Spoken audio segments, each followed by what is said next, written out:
One of the most defining moments that sparkled my passion for business development and digital transformation came early in my career.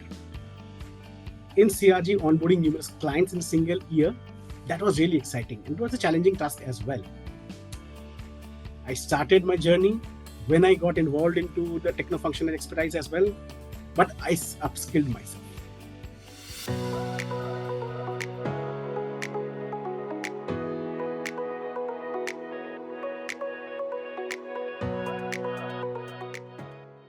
Hello, everyone, and welcome to FaceTime with Leaders, a podcast series by Directors Institute, World Council of Directors.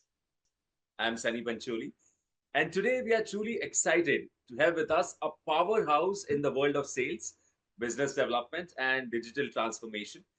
With over 20 years of diverse experience across industries, he has been instrumental in driving growth, strategic planning, and innovation at top organizations. Currently, as the Senior Director at CRG Solutions, his remarkable achievements in onboarding new clients and pioneering digital solutions have set new benchmarks in the industry. A warm welcome to Mr. Subir Sen, and thank you for joining us today on FaceTime with Leaders. We are truly thrilled to have you with us. Thank you for the warm welcome, Mr. Panchali. It's a pleasure to be here with the FaceTime with Leaders. I appreciate the opportunity to share my experience with this wonderful audience what you have. Thank you. So, with over 20 years of experience in such a dynamic and ever evolving field, you have clearly carved out an impressive path for yourself, sir. But every journey has its starting point, its pivotal moments, and the challenges that shape the leader you are today. So, looking back to when you first started, what was that defining moment or perhaps a project that truly sparked your passion for business development and digital transformation?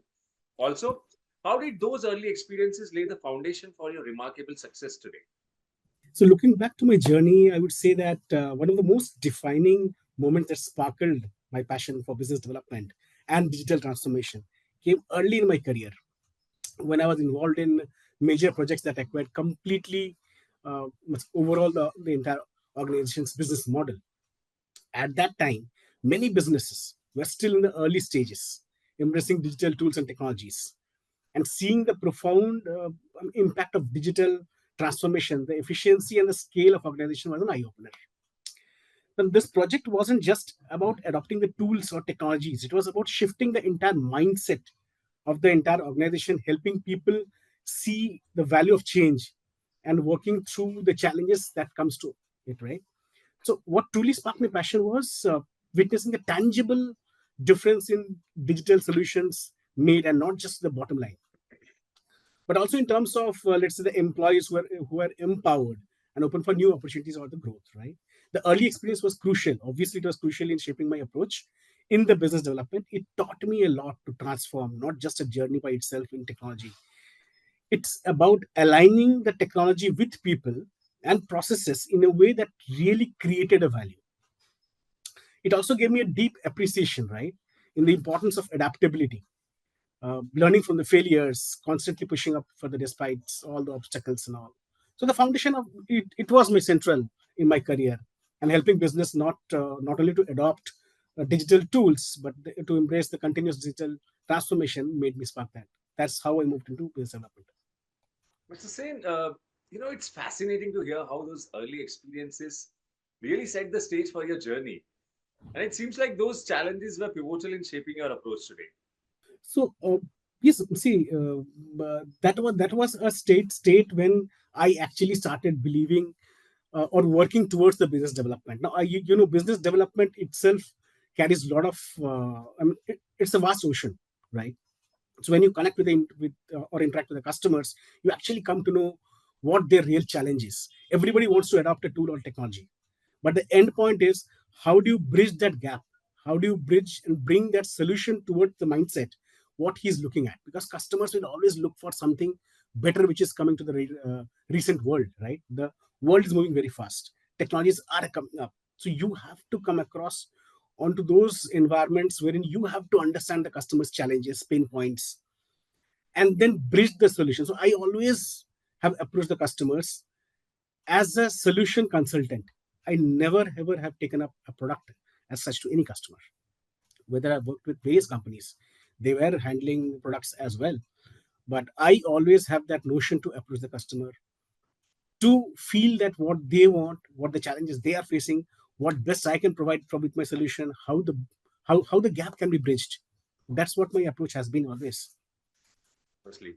So taking this conversation ahead, onboarding numerous new accounts in just 1 year at CRG Solutions is truly, truly remarkable. And that's not something you see every day, right? So I can imagine that behind those numbers are stories of persistence, energy, and perhaps even some sleepless nights as well, right? What do you think were the key driving forces that made this success possible, and how have those moments shaped the way you lead your teams today? Also, I'm sure those experiences taught you more than just business. They must have taught you something about yourself too, right? So please share those experiences. True, true. Thank you so much. So I think you nailed the questions very correctly. Yes, definitely. So it's not only a CRG, but in other organizations also there has been success on the numbers. As you know, business development or sales are measured by numbers. That's the true fact to it. But yes, here in CRG, onboarding numerous clients in a single year, that was really exciting, and it was a challenging task as well. So behind those numbers, as you rightly mentioned, a lot of hours, sleepless nights were there. So basic points which I took over there was strategizing, building relationships, and yes, few sleepless nights, as you mentioned.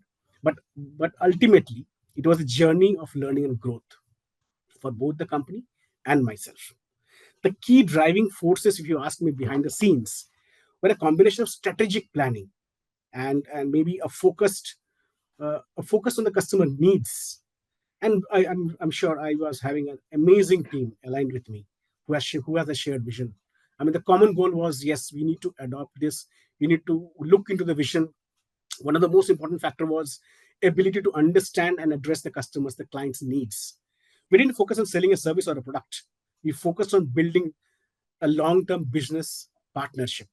And by taking that time to listen to the customer, this is what I always remind my colleagues, that never hear the customer, always listen to him very carefully and deeply understand the unique challenges faced by each client.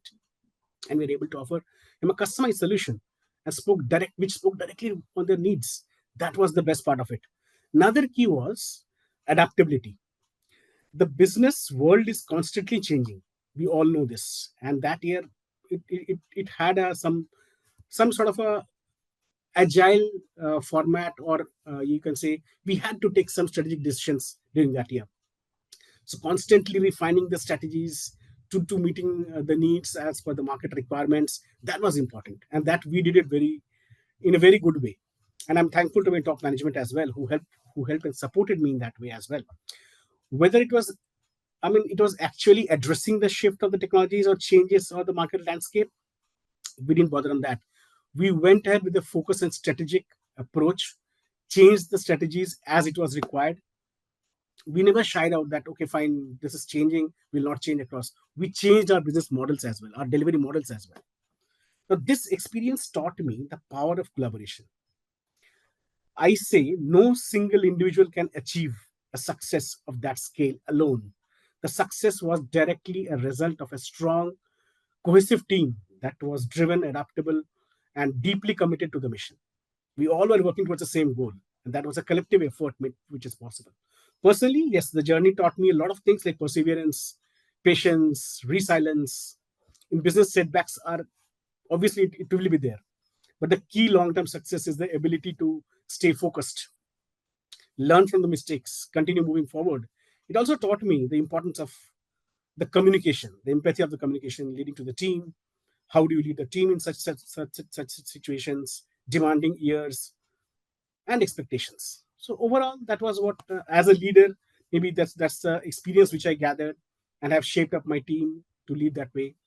I prioritize clear communication always, foster collaboration, ensuring that every team members feels valued and empowered. Because I know each and everybody in this world who is coming up is having his or her own skill set, and if the skill sets are utilized properly, a best team can be formed, and that best team can rule the world like anything. That's what it is. That's truly, truly inspiring, Mr. Sale. And it's clear that those experiences have not only shaped your leadership, but also made you a more resilient and insightful leader. Yes, the experience definitely has made me. I mean, that's a journey which I've traveled, right, and that's what I've learned. And I feel that that's most important for us, and that's most important when you are working as a team, you have to work as one single unit, and that's how you learn over a period of time. It cannot. I always keep on saying it cannot be done overnight. It has to be. Yes, in these journeys, patience, resilience is most important. You have to have your patience. You have to have your patience. You have to have that mindset to work in collaboration, definitely, and utilizing the skill set. See, many times I have come across these things that people come, people leave. Why is this happening? So I analyzed it one day. Probably over a period of time, I analyzed this. It's not that the person is not relevant to that particular work. It's not that the company is not looking for that skill set. The problem is we don't measure the skill set. We measure the job opening, what is there, along with the candidate. We work the other way around. Rather, we hire somebody, understand his or her skill sets, position him accordingly. You'll get better results. Rather than asking this, getting a profile CV, matching, trying to match it up, trying to compromise, and then ask him to be on board. After 6 months, you say, no, you're not performing. Maybe we are wrong. We have to think whether his skill sets are matching with our requirement. So this is what I've learned, that we need to understand the skill sets first, form the team accordingly, and then drive the force. Rightly said, Mr. Sen. Rightly said. I completely agree. All right. So moving ahead, as someone who has been involved in both pre-sales and technical discussions, you have bridged the gap between business and technology. So how did you develop that unique techno-functional expertise, and what role do you think such a skill set plays in today's rapidly evolving business landscape? That's a great question and something I'm really passionate about it. Developing a technical, or rather, I'll put it in this way, a techno-functional expertise where you are able to bridge the gap between business and technology has been one of the most rewarding aspects in my career. I always have dreamt about it, and that's what I have followed as well. If you ask me when did you start, I have no answer to it. I started my journey when I got involved into the techno-functional expertise as well, but I upskilled myself. It didn't happen overnight, for sure. It's a journey of continuous learning and then hands-on experience, definitely. The key to developing the expertise was first and foremost, I mean, gaining a deep understanding on both the sides. So early in my career, I realized that success in the tech industry, in the technology industry, isn't just about understanding the technology itself. It's also about how technology can solve real world problems, business problems, I'd say. So I made a point not just to focus on the technical aspects of the product or solutions, but also to learn the business goals and objectives of the clients I was working with. Now, over the years, I made sure that I stay both technical and business teams with both the teams. On the business side, I focus on understanding the customer needs, the market trends, the strategic goals. And while I'm on the technical side, I immerse myself in the product development, the features, the architecture, the system design. I also found that getting involved in the pre-sales allowed me to work more closely to the client because I feel and understand that when you talk in a techno-functional way to any customer or a CXO team or a CXO level person, he feels good and he feels connected to talk to you. Business comes, doesn't come, doesn't matter. But at least you will have a decent conversation when you're talking to them, right? So that's one of the most important skills which I've developed during my this journey, and the ability to you can say translate the complex concepts and something like business development with the stakeholders could understand, right? Designing the architecture or talking about the architecture in today's world has become most important because somebody will not just like to ask, you're coming from sales, okay, fine, this is what you need, this is what you have, I don't need it. You have to have a detailed technical techno-functional discussion to understand their gaps because people are expecting that. Because nowadays, every product and services is available over the web. Anybody can go and search it and they can get the details. That is not what people are looking at, customers are looking at. So if you ask me, being able to speak in both the languages has been invaluable for me. Yes, especially with the high stakeholders discussions, aligning both technical and business perspective is crucial, obviously. In today's rapidly changing business landscape, the skill set is most important than ever. A business become increasingly reliant on technology to drive the growth. Leaders who understand technical and business needs have a strong advantage, have a huge advantage. They can make smarter decisions on the fly. lead to digital transformation. That is most the all the initiatives which are coming up more effectively if they are technically and functionally also uh, and the business point also they are sound enough, right? So for me, techno functional expertise has allowed me to lead successful projects and discussions, but they also have meaningful conversations in the past with the clients, stakeholders, and internal teams as well. Because when a requirement comes up, if I can bridge that gap by 60-70%, my rest 30% can be taken care easily by my internal team, by next SBUs, right? So whether you're developing a product or managing a transformation or solving a problem, this skill set is important if you want to really grow in your career. That blend of business insight with tech knowledge is it's, so valuable today, especially in a world where innovation is so constant and it keeps evolving every now and then. So your journey really shows how staying adaptable and continually learning can make a huge impact. Yes, as I rightly as I mentioned earlier, right? That you have, so first of all you have to think as a technical or as a salesperson. I'll say as a business development. If I say my core KRA, I should be technically sound as well, because today people, I mean, the world is talking about AI, the world is talking about RPA. So digital transformation itself is an ocean. If today you ask in the let's say in the manufacturing industry, people have started talking about manufacturing 4.0. I mean, then what is 1.0 and 2.0, 3.0? Nobody is aware about it. But that is where people are looking towards it.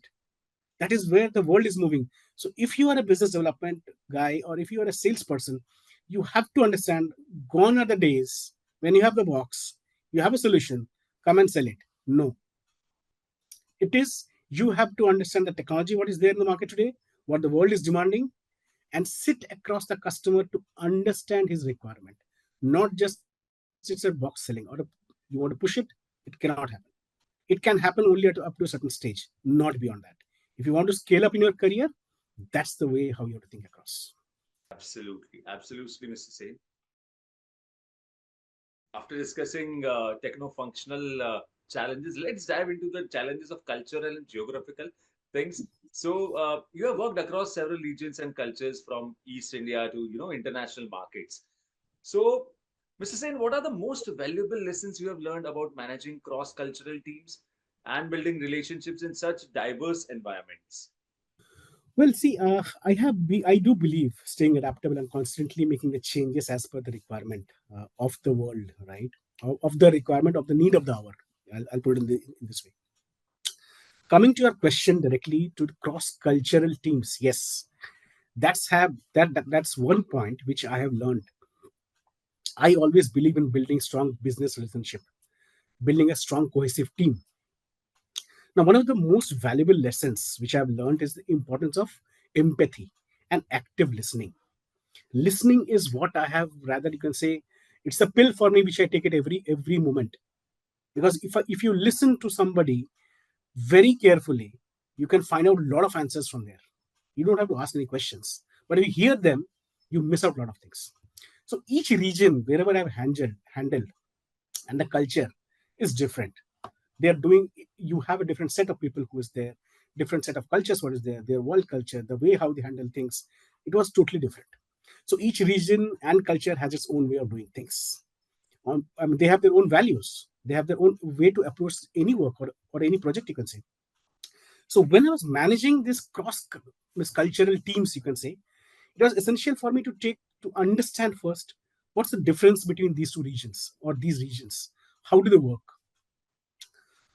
It's not that all size will fit in one size, right? So I say always one size fits all. It cannot be the approach. It cannot be the approach. So I've learned this during this journey, and it has again it has come across over a period of time. For example, in East India, there are many greater. I mean, you can say there may be greater emphasis, right, on hierarchy, formal communications. While in international markets, especially in the Western cultures, there's a tendency towards moving informal, collaborative structures. I'll just give a small example. Sri Lankan customers, they are very brittle because the way how you greet them over the email, that's very important. That's very important to even start the dialogue, initiate the dialogue. In other regions, it might not be the case. It might be different. So accordingly, you have to move. You're talking about, let's say, Japan or these countries, up countries. There's a way how you greet them, how you present them. When you talk of US or UK, it's different. So different teams, different cultures, different segments, different people, it's totally different. You have to adopt accordingly. You have to adopt the change. You have to make the changes in yourself. You cannot expect that from others because you are talking to them. It's you who is going to reach out to them, right? So building relationship in such diverse environment also requires patience. Again, the word patience and flexibility. You have to be flexible enough. There will be challenges along the way. Misunderstandings will be there, different work culture styles, even you can say misalignments will be there, right? The key approach to the challenges, to these challenges, solution-oriented approach. You have to find a solution. And I believe this. There is no problem in this world that doesn't exist with a solution. It's only you, how you see it and how you solve it. The time what you take to bring that solution out of box, thinking positive, that makes a difference. I found this fostering opening collaborations, communications. So these things are very common, which you have to adopt when you move ahead and talk to these various different diverse teams. That's what I feel. So, if I have to sum it up, can I say a unique blend of empathy, flexibility, patience, and strategic thinking works wonders managing cross cultural teams?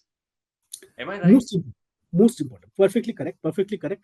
So, see, adapting leadership styles to suit the cultural context is always critical. What motivates a team from one region to another region may not necessarily motivate the team in another region, right? I mean, for one the way how you motivate, let's say, east, a person sitting in east, that compared to the west might not motivate in the same way. Because both are different, right? So understanding the subtitles and tailoring your my approach or your approach to suit the local culture or the culture what is needed, that's most important with patience. And that's a powerful tool how you lead the cross-border team management. So overall, with a diverse team, not only enriched my career, but it has also deepened understanding my personal knowledge, personal understanding about those people, those cultures. It taught me a lot about the success in the globalized world that depends upon how you connect with people in different backgrounds, with different backgrounds, understanding unique perspectives, right? And creating an environment where everyone feels valued and empowered. These two things are important. People should feel valued and empowered, whether it's a team member or it's a customer. You have to respect what they have, what they are, what their skill sets are. That's what I feel. So, moving ahead, Mr. Sen, you have accomplished so much in your career already, but the journey of a visionary leader never stops, right? So, looking ahead, what are some of the key goals or aspirations that you're focused on for the future? And how do you envision your role evolving and what impact do you hope to make in the coming years? Well, it's a nice question. I'll say I have not covered much in my career. It has just been 20 plus years. I think I have traveled.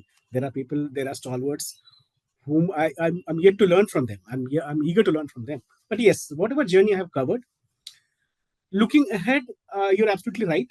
The journey of visionary leader is never finished. I mean, it's not that this is what my end point is. There are always new challenges to tackle, opportunities to explore, the ways to evolve.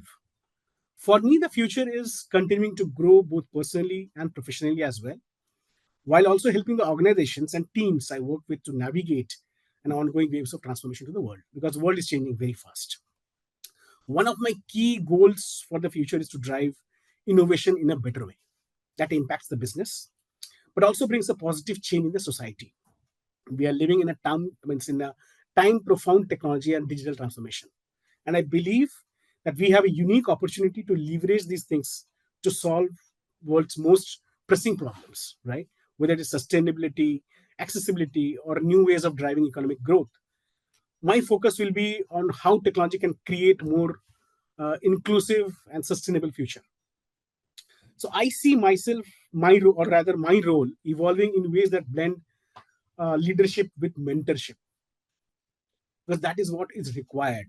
People should be mentored as well. Teams should be mentored as well. Today, I'm just taking one more example. I promote somebody in my organization as a senior leadership team without knowing the fact that whether he is pruned towards that particular position or not. That will backfire me one day, right? Rather, I need to understand or make him train to that level and then place him there. He will be more successful, company will be more successful. So over the years, I had a privilege of working with talented individuals. And one of the most fulfilling parts of my career was helping others to unlock their potential. I always have believed this. I never ever say to any of my team member who is joining that you don't have the skill set. Whatever you have, bring it. I'll get it polished and make your skills high. You stay with me, you do not stay with me, that's a different matter. But this is how I'm going to groom my team. So grooming is important. That's most important. Now going forward, I hope to play a role, even more active role in this towards mentoring this, developing the next generation of leaders, obviously, who will be involved both in tech and business and other fields as well. Leadership to me, yes, it's not just leading the team and empowering others to lead themselves, but to contribute a shared vision as well. I'm also deeply passionate about continuing a bridge gap between business and technology, as I mentioned, because of my techno functional expertise, passion, what I have. So, especially at the pace of digital transformation accelerates the way how they are moving. As organizations face new challenges, adopting AI, data analytics, and other cutting edge technologies, I want to be a part of helping that integrate these advancements in the way they are practical, scalable, and aligned with the long term goals. So hopefully in the coming years, I hope to leave a legacy of being someone who not only led the thorough innovation, but also helped to discover the potential and thrive into evolving business landscape. The impact I envisage is one of the fosters continuing learning, drives technical business practices, ensures that we are all contributing towards the same goal, and future for both of us should be a common one, a human-centric one. That's how it is. That's what I feel. Incredible, incredible, Mr. Sen. Leadership with mentorship. Amazing. Yes. So, as industries evolve, having leaders with such foresights is what will pave the way for the next big breakthroughs, I'm sure. I believe this. Like, you can be a leader, but at the same time, let's say every person or every leader has a threshold, has a timeline. So unless you start preparing your peers or your colleagues to that level, you don't create that visionary leader. A time will come when you have to take off. Then what will happen? So we have to start thinking on those days. You are leading the show. So I feel it in this way. You are leading the show. Perfect. You have to ensure that the other colleagues of yours are also following that path. So that once you step down, this team will go up and take it forward from there. They might have a different thought process. They might face some different technologies. Whatever you have faced, you have done it. Good, prepare this team as well. So that this chain goes on. That's how you'll evolve. Else, if I am from that mindset, okay, fine, this is what my space is. I will take time, reshare. I do not know what my colleagues are doing. Whether I mean it's a go or a no go. Once I step down, who cares? Then I mean it's only a leadership. It's not a mentorship. And having mentors in your early days, that's a boon for any young aspirants. I'll say, if I mean with this video, I'll convey this message that if you're a young aspirant, you are in your early days in your career, try to get a good mentor. Try to have an idol. A good mentor is always very important for you to do a proper guidance. Everybody knows that I have tried from A to Z, but the mentor is who will teach you how to write, how he will actually guide you how to move from A to Z. That makes a difference. Absolutely, absolutely, Mr. Say. Absolutely. And you have miles to go now. Hope for This the is just the best. beginning of your new journey. You have miles to go before we call it a day. So great. All right, let's discuss ESG and the concept of ESG with you.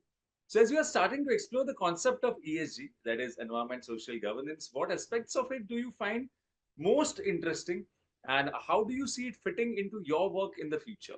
Well, if I see the concept of ESG, which is a very burning topic right now, it's a topic I'm increasingly passionate about. What I see the critical element for the future of business worldwide. Because if you see the past last 1 decade or 2 decades, and if I see the acts or the rule sections which has come up in various you can say countries, including India, the provisions which are made, the changes which have been made in various you can say models or rules and regulations, why has this come up? So there I think ESG plays a very crucial role as we move into more sustainable, right, and socio conscious environment. ESG is no longer just to have, nice to have, it will be a must to have. The central part of the business will operate in this, because I mean, in now ESG certificates or ESG reports have become mandatory for any state government or central government, right?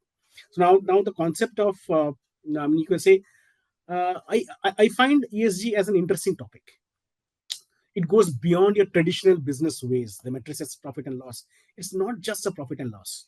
So ESG compasses historic, holistic view of the company's role in the society and its impact on the environment, which has become more important. It is about understanding this business have a responsibility to contribute positivity to the world, whether it is through reducing the carbon footprint or ensuring the labor practices are creating value to the stakeholders, not just the shareholders. Okay. So for me, the most exciting aspect of ESG is its potential to drive innovation. Sustainability, for example, it's not just minimizing negative impact. It's about reimagining how products and services can be created in such a way that both economically value, it should be economically valued, and also beneficial for the society and the planet as well. So it's the intersection of the business strategy and social responsibility. I'll treat it in that way. And I believe that businesses that embraces that mindset will not only thrive, but also set the standards for the future. That's the way how we have to think across right now, right from now. So yes, I was saying that, I feel so happy to hear that how ESG is becoming more of a focus, even for seasoned leaders like yourself. Yes, ESG has to be. I see ESG fitting to my work in various ways, right? As I mentioned, that first we need to continue to focus on innovations and digital transformation as well. Now, I want to ensure that the technologies we adopt, the solutions we build, align with ESG principles, right? Whether it's leveraging data to drive more sustainable practices or using digital tools to improve the social impact, I see a huge opportunity to integrate ESG into the heart of work what we are doing. Additionally, I mentor the next generation of leaders.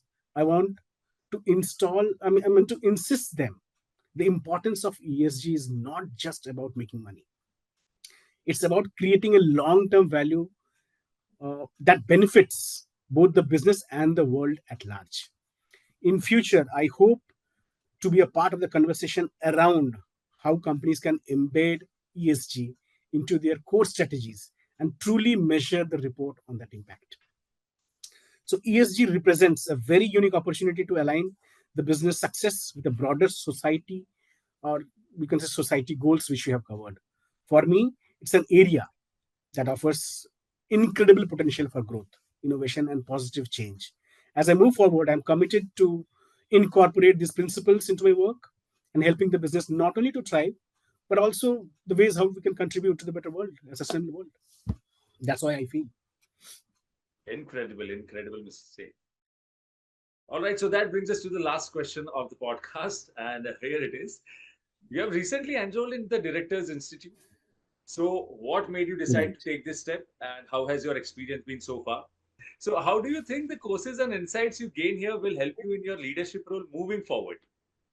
Okay, now see, there are two aspects which I feel, obviously. I mean, as far as the Directors Institute is concerned, my decision to enroll here was driven by a desire to deepen my expertise, what I have in the corporate governance, okay, and strategic leadership. Now, over the years, I have had the privilege of leading teams and working with transformative projects. But as I advance in my career, I realized that leadership isn't about just managing people and executing projects or strategies. It's also about understanding a broader governance landscape and making decisions that are aligned with long-term value creation, right? The Director Institute, I found, offers a comprehensive program that focuses on critical aspects of a boardroom, boardroom, leadership room, right? Including governance, risk management, ethics, stakeholders engagement. A lot of things are there. I wanted to ensure that I could bring more holistic approach to my leadership, one that incorporates not only business strategy but also deep understanding of the responsibilities that come with overseeing the organization at the highest levels, I'll say. So far my experience has been it's incredibly enriching for me, because the way how it is shared in the LMS portal, the interactions with the stakeholders of the organization, it has been amazing. I'm really thrilled to enjoy this program. The program has exposed new perspectives as well on how boards operate, how decisions are made in strategic level, how companies can maintain strong governance while staying agile and innovative. I also have had the opportunity to interact with a network of senior leaders as well. Shorter duration of time, but that's what I've done. Sharing their insights, learning from them, from these stalwarts of the industries, understanding their passion, their focus areas, their challenges, what they have faced, how they overcome, various kinds of other case studies which we have understood. Now, this collaborative environment has added immense value to my own understanding of leadership. Looking ahead, I believe the knowledge and the skills I'm gaining from Director Institute will have a significant impact in my leadership moving forward as well. And I'll be more equipped to handle complex governance challenges and make more informed and balanced decisions aligned with the business, with ethical practices, long term sustainability. Additionally, I believe that the insights of the risk management and stakeholders dynamics will help me to navigate the complexities of today's business world with a greater audience. And I see that it's an essential part of my growth as well, and it will allow me not only to lead a strategic informed mindset, but also ensure that organizations I work with, it's not only successful, but also responsible and resilient on the fact that is ever changing this landscape. So I believe one part which I've covered in my past 2 decades is what I've learned. This part is important because this teaches me a lot of other things which I may not have come across. That's what I feel. That's the reason why I joined Director Institute. And I'm glad that, yes, the way how they're organizing the programs, it's really amazing. Absolutely. Whatever you have said had reaffirmed our vision, our mission of Directors Institute to offer valuable tools for leadership. Great. Thank you so much. And it, And I'm really very happy that I have been a part of this journey. Mr. Sen, what an incredible conversation it has been today. Your journey filled with remarkable achievements and a relentless pursuit of growth truly serves as an inspiration to all of us. The way you have navigated challenges, built relationships across diverse markets and continually embraced innovation is a testament to your leadership and vision. And it's clear that you are not just shaping businesses, but also the future of industries. So we look forward to seeing the incredible milestones you will continue to reach in your years ahead. Thank you so much for helping me, bringing me to this wonderful audience. I'm not sure how much impact this is going to be, but yes, I've shared what I've gathered in the last 2 decades. Hopefully, that at least if I can share 5% of it to the audience, and the visionary leaders can come up to take up this responsibilities once we are, along with us, it will be an incredible place to work with. To our listeners, thank you for joining us on this episode of FaceTime with Leaders. We hope Mr. Sain's story has sparked new insights and ideas for your own professional journeys. Stay tuned for Certainly. more inspiring conversations with the trailblazers who are making a real difference. Until next time, keep leading, keep growing. Thank you so much. Thank you so much. Thank you so much, Mr. Sunny. Thank you so much. Nice meeting you.